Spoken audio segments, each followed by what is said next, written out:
అసలు లోపల ఏం జరుగుతుంది? ఈ గేట్ల మధ్యలో ప్రొటెక్ట్ చేయడం ఇప్పుడు రాత్రికి జేసీబీ తెచ్చి మొత్తం క్లియర్ చేయించారు. రాత్రికి తెప్పాల్సిన అవసరం ఏముంది? గవర్నమెంట్ నార్మల్ టైంలోనే పనిచేయదు.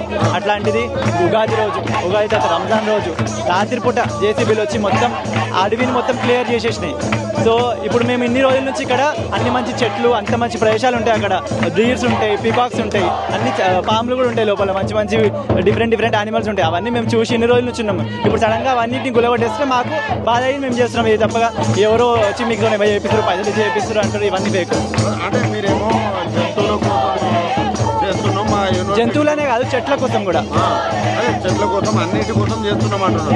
అసలు అక్కడ మూగజీవులే లేవంటున్నారు రేవంత్ రెడ్డి. అసెంబ్లీ సాక్షిగా, మళ్ళీ ఏదో రాజకీయ స్టేజీల పైన కాదు, మళ్ళీ ఇతరత్ర కాదు, అసెంబ్లీ సాక్షిగా అక్కడ వేరే రాజకీయ గుంటనక్కలు ఉన్నాయి తప్ప ఎలాంటి జింకలు లేవని మాట్లాడు. అవన్నీ కాదన్న, గూగుల్లో కూడా చూసుకోవచ్చు.